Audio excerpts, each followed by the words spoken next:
ഞാൻ മാനവൻ. എല്ലാവരും മനു എന്ന് വിളിക്കും എളുപ്പത്തിന്. എല്ലാവർക്കും എല്ലാം എളുപ്പത്തിലായാൽ സന്തോഷം അല്ലേ?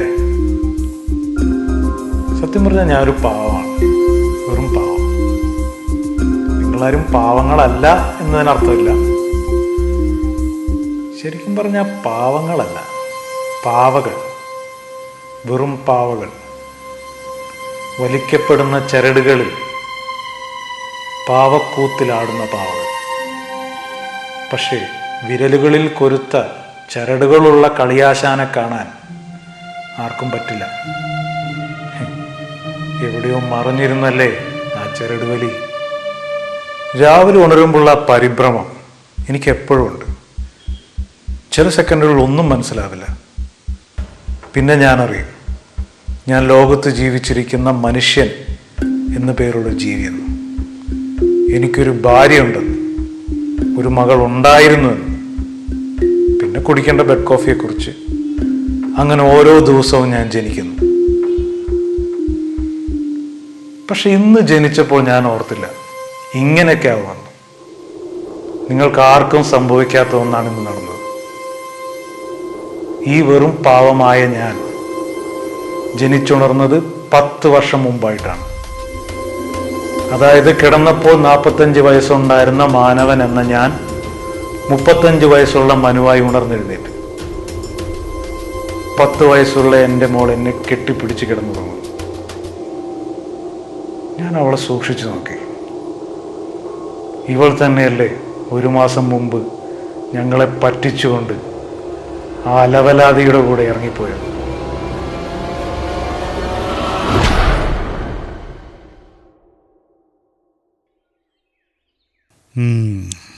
വേണ്ട മോളെ, കൂടുതൽ അടുപ്പമൊന്നും വേണ്ട.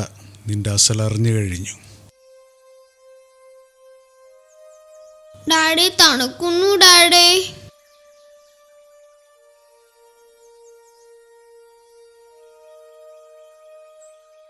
നിനക്കിന്ന് പോണ്ടേ? ഈ ഡാഡിക്ക് എന്തു പറ്റി? ഇന്ന് സ്കൂളുണ്ടോ? സൺഡേ അല്ലേ?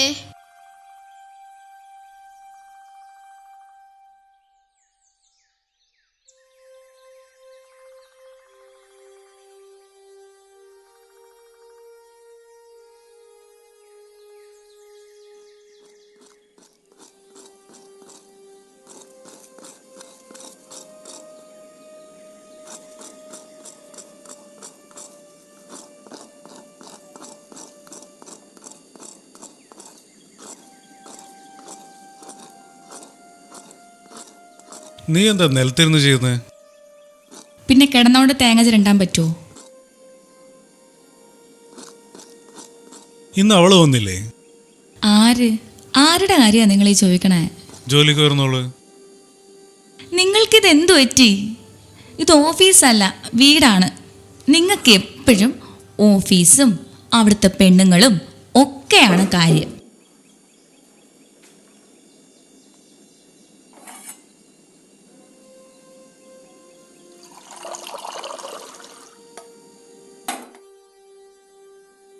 ഇതാ കാപ്പി, വേണേ കുടിക്ക്.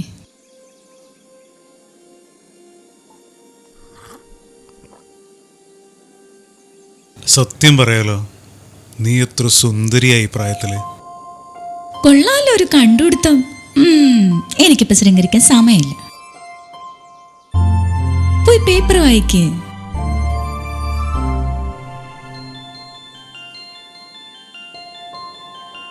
മമ്മി ചായ.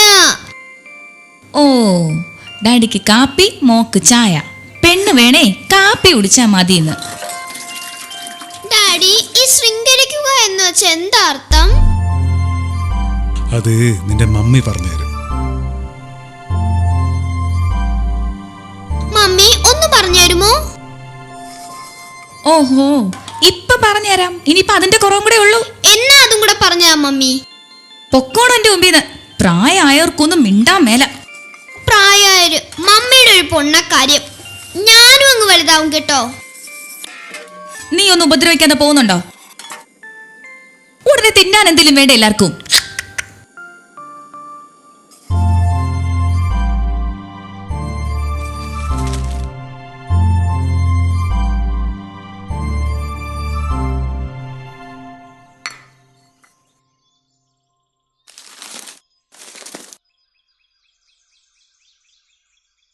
ഡാഡി ഇന്ന് ശ്രീകുമാരൻ സിനിമയ്ക്ക് പോകുന്ന കാര്യം മറക്കരുതേ. നീ എന്താ മോളെ പറയുന്നത്? അതൊക്കെ അടച്ചിരിക്കുകയല്ലേ കോവിഡ് കാരണം. കോവിഡോ? അതെന്താ ഡാഡി? ഇന്നും മാറ്റാതെ പോണം. ഇന്നലെ വർഷയൊക്കെ പോയി കണ്ടതാ. ഇന്നലെയോ? ഓ, എന്നാ നമുക്ക് പോയി കളയാം ഫസ്റ്റ് ഷോയ്ക്ക്. ഏതാ സിനിമ? പഴശ്ശിരാജ. മമ്മൂട്ടി അത് കലക്കാനാണെന്ന് അവള് പറഞ്ഞേ. സിനിമയൊക്കെ കണ്ടായിരിക്കും ഇവൾ ഇങ്ങനായി പോയത്. എത്ര പാവമായിരുന്നു അവൾ. ഒരു വാക്ക് പറയാതെ കണ്ടുമുട്ടിയ ഏതോ ഒരുത്തൻ്റെ കൂടെ ഒന്നും നോക്കാതെ ഇറങ്ങി തിരിച്ചു. എത്ര കാലം എൻ്റെ ഭാമം കണ്ണീർ പറ്റാതെ കടന്നത്. അവളുടെ 30-ലോ എൻ്റെ 35-ലോ നമുക്ക് ചിന്തിക്കാൻ പറ്റാത്ത കാര്യം. ഒരു പക്ഷേ അന്നേ മാളൂരിൽ ഇതിൻ്റെ വിത്ത് വീണ് കിടന്നിട്ടുണ്ടാവണം. സാറേ, സാറേ, എന്താ എന്താ കാര്യം? പെയിന്റ് അടിക്കണമെന്ന് പറഞ്ഞിട്ടുണ്ടായിരുന്നു. ആര് പറഞ്ഞു? ഡാഡി ഇന്നലെ പറഞ്ഞിട്ടേ രാഘവ മാഷ് പറഞ്ഞു വിട്ടതായിരിക്കും. ഓ, അങ്ങനാണോ? മേശിരി പറഞ്ഞത് കൊണ്ട് മാത്രം എൻ്റെ പണി വിട്ടു വന്നതാ സാറേ. നീ നന്നായിട്ട് പെയിന്റ് ചെയ്യോ? അത് പിന്നെ 10 വയസ്സിൽ തുടങ്ങിയ പണിയാ സാറേ. പിന്നെയല്ലേ മനസ്സിലായത്, ഞങ്ങളൊക്കെ കറുത്ത പെയിന്റ് അടിച്ച് എൻ്റെ മോളെയും കൊണ്ട് കടന്നു കളഞ്ഞില്ലേ ഇവൻ റാസ്കൽ. കണ്ടപ്പോഴേ പെണ്ണ് ഇവനെ സൂക്ഷിച്ചു നോക്കി നിൽക്കുക. നീ അതോ പോയി പഠിക്ക. എവിടാ സാറേ സാധനങ്ങളൊക്കെ വെച്ചിരിക്കുന്നേ? ഞാനൊന്ന് നോക്കട്ടെ. ആദ്യം എല്ലാം ഒന്ന് വെടിപ്പാക്കണം. ഡാഡി ഞാൻ പോയി കാണിച്ചു കൊടുക്കാം. നീ പോയി പഠിക്ക പോ. നീ വാ. ഞാൻ എങ്ങനെ അറിയാനാ അവൻ്റെ പണി ഇങ്ങനെ ആകുമെന്ന്?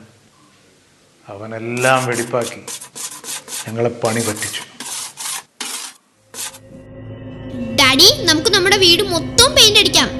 അപ്പ വൃത്തികേടെല്ലാം മാറും. നീ തന്നെ മാറിപ്പോയില്ലേ മോളെ? എങ്ങനെയത് നടന്നത്? എവിടെയോ ചരടുകൾ വലിയുന്നുണ്ടായിരുന്നു. രമേശ് എവിടെ താമസിക്കുന്നത്? ആരാടി നിന്റെ രമേശ് ഏട്ടൻ? ഏതോ ഒരു അലവരാതി ചെക്കൻ. പക്ഷേ പാവോ മമ്മി, എന്ത് ശേല പെയിന്റ് അടിക്കുന്ന കാണാൻ. നിനക്ക് പിന്നെ പഠിക്കാനൊന്നുമില്ലല്ലോ, അതും ഇതും നോക്കി അങ്ങ് നടന്നാ മതിയല്ലോ. ഓ പിന്നെ 5ാം ക്ലാസ് പഠിച്ചല്ല കളക്ടർ ആവാൻ പോകുന്നത്. നിന്നെ ഞാൻ ആസത്ത്.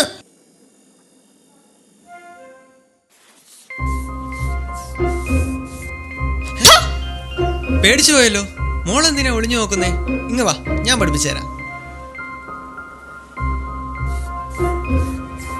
ഇതുപോലെ എന്നെ നല്ല പെയിന്റ് അടിച്ച് ഭംഗിയാക്കാമോ രമേശ് ഏട്ടാ? അത് പറ്റുമെന്ന് തോന്നുന്നില്ല.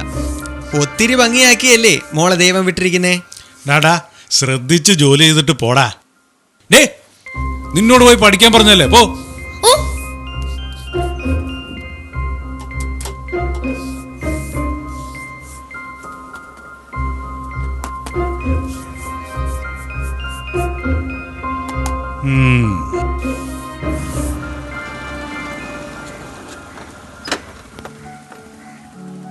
മമ്മി, ദേ ദീപു മാമ വന്നു. മോള് ഇങ്ങ് വന്നേ. മോള് കുറച്ച് നന്നായിട്ടുണ്ടല്ലോ.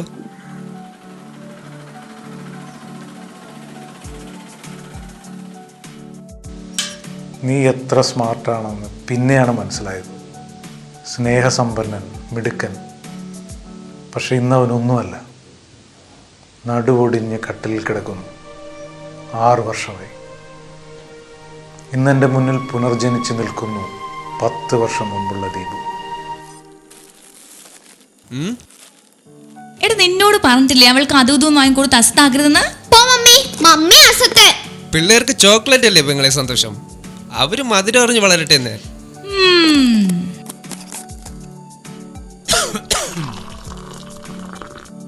എന്നാ നിന്റെ മടക്കയാത്ര? തിങ്കളാഴ്ച പോകും. സത്യത്തിൽ തിരിച്ചു പോകാൻ തോന്നുന്നില്ല അളിയ. നമ്മളെ വീട്ടിലും നാട്ടിലും മാത്രമേ സ്നേഹം കിട്ടൂ. അവിടെ നമ്മൾ പണിയെടുക്കുന്ന മാടുകൾ തന്നെ. ഇനി ഒരു 2 വർഷം അത് കഴിഞ്ഞിങ്ങ് പോരണം, പുറനാട് വില മതിയാക്കിയിട്ട്. പിന്നെ ഒരു കല്യാണമൊക്കെ കഴിഞ്ഞ് സുഖമായിട്ട് നാട്ടിലങ്ങ് കൂടണം. അതിനു മുമ്പ് ആവശ്യത്തിനൊക്കെ സമ്പാദിക്കണം, കേട്ടോടാ. എല്ലാം മുകളിലിരിക്കുന്ന ആൾക്ക് വിട്ടിരിക്കുക. അങ്ങേര് തീരുമാനിക്കട്ടെ. അങ്ങേര് മുൻകൂട്ടി തീരുമാനിച്ചിരുന്നു. അടുത്ത തവണ നാട്ടിൽ വന്നപ്പോൾ ഒരു ബൈക്ക് ആക്സിഡന്റ്. അവൻ നടുവൊടിഞ്ഞ് കട്ടിലിൽ, പരസഹായമില്ലാതെ അനങ്ങാൻ വയ്യ. ആരാണ് ആ ചരട് വലിച്ചത്? മറ്റുള്ളവർക്ക് വേണ്ടി ഇളം പ്രായം നഷ്ടപ്പെടുത്തിയവനാ എൻ്റെ അളിയൻ.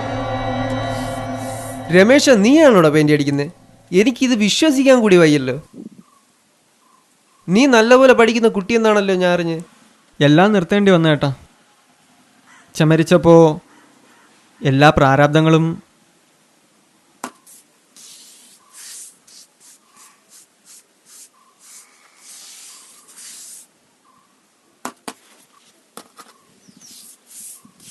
എടാ രമേശ, ഇതിരിക്കട്ടാ. അയ്യോ വേണ്ട ഏട്ടാ, വേണ്ട. ഇരിക്കട്ടാ. എൻ്റെ ഇപ്പം ഇതേ ഉള്ളൂ.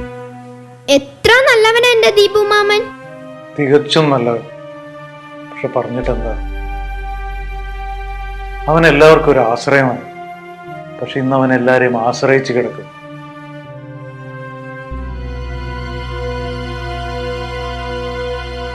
ഇതിനെല്ലാം അപ്പുറം എന്നെ വിസ്മയിപ്പിച്ചുകൊണ്ട് ഒരാൾ കടന്നു വന്നു. എൻ്റെ അമ്മ. ഒരു വർഷം മുമ്പ് ഇല്ലാതായ എൻ്റെ അമ്മ എല്ലാ സ്നേഹവാത്സല്യങ്ങളോടും കൂടെ എൻ്റെ മുമ്പിൽ.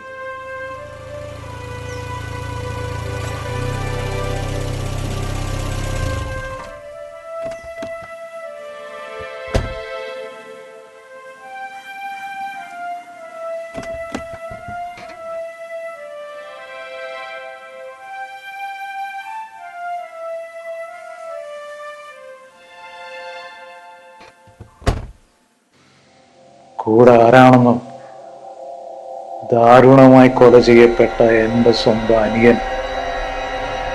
കളിയാശാൻ ആഞ്ഞു വലിച്ച ചരടുകളിൽ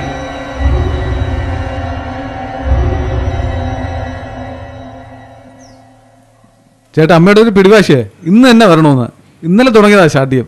എന്റെ കുഞ്ഞുങ്ങളെ കാണാൻ നിന്റെ അനുവാദം വേണോടാ? അനുവാദം വേണ്ട, ആശ്രയം വേണം. എനിക്കിത് എന്തുമാത്രം കാര്യം ഉണ്ടായിരുന്നതാ. നിനക്ക് ഞാൻ കാറ് വാങ്ങി തന്നതേ എന്റെ ഇഷ്ടത്തിന് വരാനാ, അറിയാമോ? എനിക്കൊരു ജോലി ശരിയായിക്കോട്ടെ, എന്നിട്ട് വേണം അമ്മയുടെ ഉള്ള ആശ്രയം എനിക്ക് തീർക്കാൻ. അതിനാ നിനക്ക് ജോലി കിട്ടാതിരിക്കാൻ ഞാൻ പ്രാർത്ഥിക്കുന്നു. അവൻ ചുമ്മാ പറയുന്നല്ല അമ്മേ. അമ്മ പറഞ്ഞിരുന്നെങ്കിൽ ഞാൻ അങ്ങോട്ട് വന്നേനല്ലോ. വേണ്ടടാ, എനിക്കറിയാം നിങ്ങളുടെ ബുദ്ധിമുട്ടൊക്കെ. സത്യം പറഞ്ഞാൽ ഇനി ഇവന് വേണ്ടിയാ എൻ്റെ ജീവൻ. ഒരു ജോലിയും കിട്ടി കല്യാണവും നടത്തിയിട്ട് വേണം എനിക്ക് യാത്രയാവാൻ. ഓ, അമ്മയ്ക്ക് ഇനി ഒരുപാട് കാലമുണ്ട് അമ്മേ. എന്തിയേടാ, അവൾ എന്തിയേ?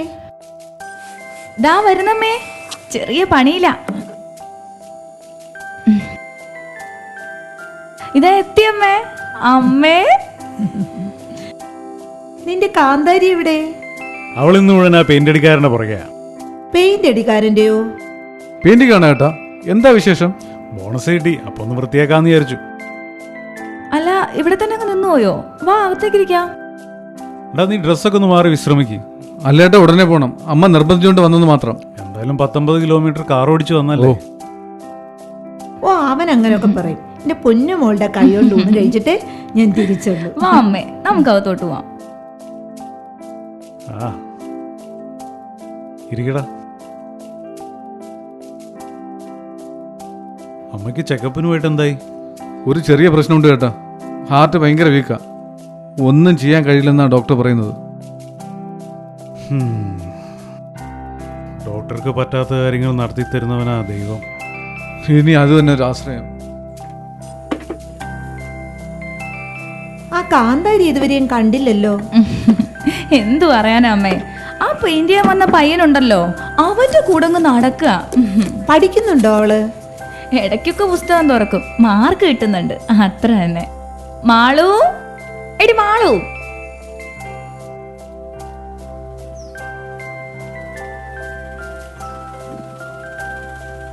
മാളുവേ, എടി മാളു.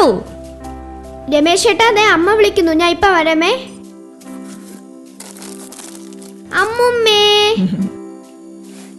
എന്റെ കാന്താരി, നിന്നെ കാണാനല്ലേ ഞാൻ വന്നത്. ദേ, മോൾക്ക് വേണ്ടതൊക്കെ കാറിലുണ്ട് കേട്ടോ. കൊച്ചച്ഛൻ എടുത്തു തരും. ഏ, ഇതെന്താടി മോളെ നിന്റെ ഡ്രസ്സേൽ മുഴുവൻ? അത് പെയിന്റ് പറ്റിയതാ. നല്ല ഷേലുണ്ടില്ലേ അമ്മുമ്മേ? നീയാണോ പെയിന്റ് ചെയ്യുന്നേ? രമേശ് ചേട്ടൻ പാവാ, മോള് സഹായിച്ചു കൊടുക്കും. അസലായി. അവളുടെ വേഷം കണ്ടില്ലേ അമ്മേ? പെണ്ണ് നല്ല തല്ല് കിട്ടാത്തതിന്റെ കുറവാ. ഏയ് മാളു മെടിക്കല്ലേ എന്റെ കൊച്ചു സുന്ദരി. എന്റെ അമ്മുമ്മ എനിക്ക് ഒത്തിരി ഇഷ്ടാ. പക്ഷേ എങ്കിലേ അമ്മുമ്മയുടെ മോള് ശരിയല്ല കേട്ടോ. വളരെ സന്തോഷകരമായൊരു പ്രഭാതവും മധ്യാഹ്നവും. അമ്മയും അനിയനുമൊത്ത് ആഘോഷകരമായൊരു ഊണിന് ശേഷം കുറേ സമയം ഉല്ലാസ വർത്തമാനത്തിൽ പോയി. വൈകി പിരിയാൻ നേരം ചരടുകൾ കാണാതെ തന്നെ ഉള്ളിൽ നേരിയ വേദന വന്നു നിന്നു. ജീവിതത്തിലെന്നും സായങ്കാലം മൂകത ഘനീഭവിച്ചു നൽകി. പക്ഷെ ഇന്നതിനെല്ലാം നമ്മൾ സിനിമയ്ക്ക് പോകും. ചെറിയൊരു യാത്ര.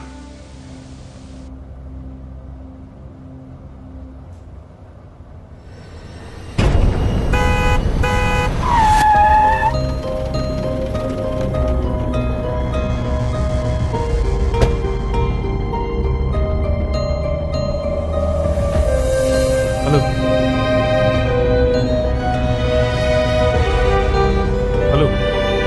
ഹലോ ഹലോ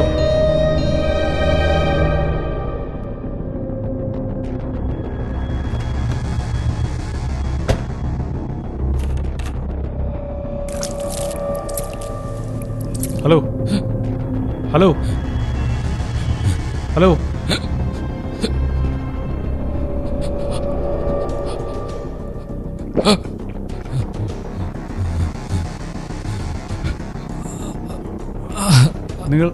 നിങ്ങൾ ആരാണ്? എന്താ പറ്റി? ഒരു വണ്ടി ഇടിച്ചിട്ട് കടന്നു കളഞ്ഞ സാർ. എന്നെ രക്ഷിക്കുന്നേ സാർ. തല മുറിഞ്ഞിട്ടുണ്ടല്ലോ, നടക്കാൻ പറ്റുമോ?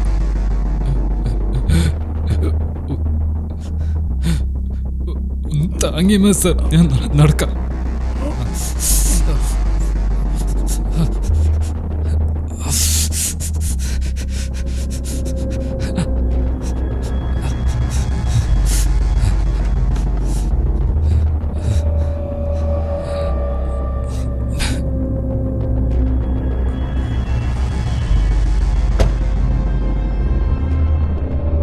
നിങ്ങൾക്കെല്ലാം ഓർക്കാൻ കഴിയുന്നുണ്ടോ ഏത് വണ്ടി ഇടിച്ചത്? എന്നാലും തിരിഞ്ഞു നോക്കാതെ പൊക്കളഞ്ഞല്ലോ, ദ്രോഹികള്. എനിക്കെല്ലാം ഓർക്കാൻ കഴിയുന്നുണ്ട്. അതൊരു വെള്ളക്കാര ഞാൻ കണ്ടു. അതവനാ.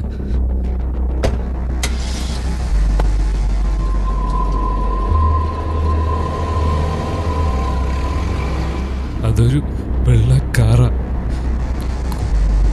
കൊറോള. സീറ്റില അവൻ ഓടിക്കുന്നു. എനിക്കറിയാം അവനെ.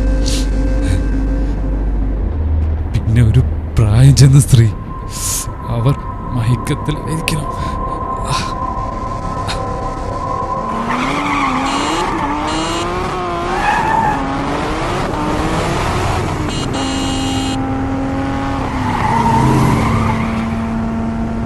അതെങ്ങനെ ഇടിച്ചത്? നിങ്ങൾ ഒറ്റയ്ക്കായിരുന്നോ? അതെ, ഒറ്റയ്ക്ക. വീട്ടിൽ പ്രായമായ ഒരു പെങ്ങളും ഉണ്ട്. അപ്പൊ പിന്നെ സൂക്ഷിച്ചൊക്കെ നടക്കണ്ടേ? സൂക്ഷിച്ചെടുപ്പിച്ചതാ സാർ, കൊല്ലാൻ. എന്തിന്? അവന് തെറ്റി. ഞാൻ എങ്ങനെയും ജീവിക്കും.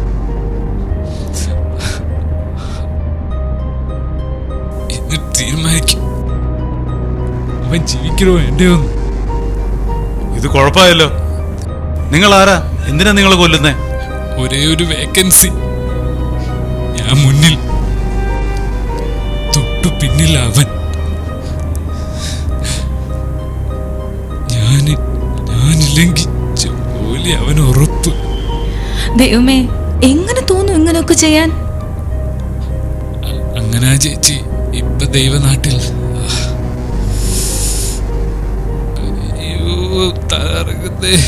സത്യമാണോ ഇതൊക്കെ?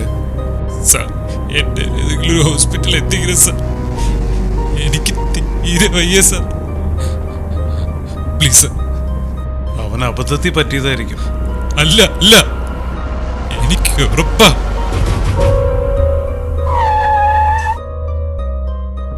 എങ്കിലെനിക്ക് ബുദ്ധിമുട്ടുണ്ട്. കൊലക്കേസ്, പിന്നെ സാക്ഷികൾ, ഇതൊന്നും എനിക്ക് വയ്യ. നിങ്ങളിവിടെ വിടാം. അയ്യോ എന്റെ സാർ, ഞാൻ ഇവിടെ കിടന്ന് മരിക്കും സാർ. എന്റെ അപ്പയ്ക്ക് പേക്ക് കാര്യമില്ലാതായി സാർ.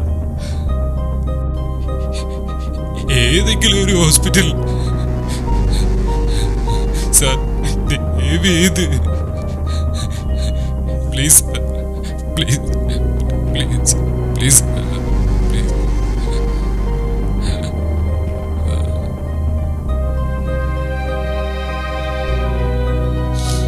ഹലോ ഹലോ, അയാൾക്ക് ബോധം പോയി. അവിടെ ഉപേക്ഷിച്ചാലോ? അത് പിന്നെ കൂടുതൽ പ്രശ്നം. നമ്മുടെ വണ്ടി ഇടിച്ചെന്നായിരിക്കും വരുന്നത്. നീ ആലോചിച്ച് നോക്ക്.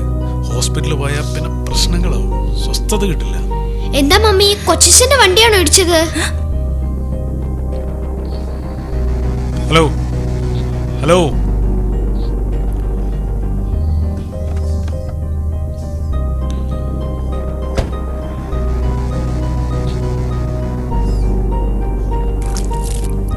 ഹലോ ഹലോ, ഞാൻ നിന്നെ ഹോസ്പിറ്റലിൽ എത്തിക്കാം. പക്ഷെ 2 കാര്യങ്ങൾ. ഇതൊരു കൊലശ്രമമാണെന്ന് പറയരുത്. പിന്നെ പ്രതികാരത്തിനൊന്നും പോയേക്കരുത്. അയാൾ കേൾക്കുന്നുണ്ടോ?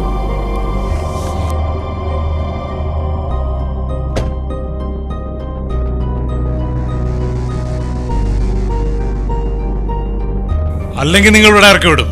അതാ ഞങ്ങൾക്ക് എളുപ്പം. വേണ്ട പ്ലീസ്, ഞാൻ ഏറ്റു. സത്യം, എന്നെ രക്ഷിക്കൂ എന്റെ സാർ. എന്റെ അമ്മ, എന്റെ സിസ്റ്റർ, അവർക്കൊരു കല്യാണം പോലും ആയിട്ടില്ല സാർ. എന്നെ രക്ഷിക്കൂ സാർ. ഞാൻ കാലുപിടിക്കുന്നു sir. Please please sir, please please. വേണ്ട വേണ്ട, എനിക്ക് നിന്നെ രക്ഷിക്കണ്ട.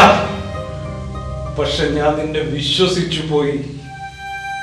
ഇന്ന് എന്റെ ഈ 45-ാം വയസ്സിൽ ഞാൻ ദുഃഖിക്കുന്നു. എന്റെ അനിയന്റെ കൊലയ്ക്ക് വഴിയൊരുക്കി അന്ന് കണ്ടില്ല എന്ന് നടിച്ചു പോയിരുന്നുവെങ്കിൽ അവൻ രക്ഷപ്പെട്ടേനെ. അവന്റെ ഒപ്പം എന്റെ സ്വന്തം അമ്മയും. ഒരു ദുരന്തത്തിന് പകരം 2. പക്ഷെ ചരടുകൾ വലിക്കുന്നത് നമ്മളല്ലല്ലോ. വലിക്കൊപ്പം തുള്ളാനല്ലേ പറ്റൂ. ചരടുകൾ കൈകളിൽ കൊരുത്ത പാവക്കൂത്തുമായി കളിയാശാൻ എവിടെ? ഞാൻ ഒരു പാവമാണ്.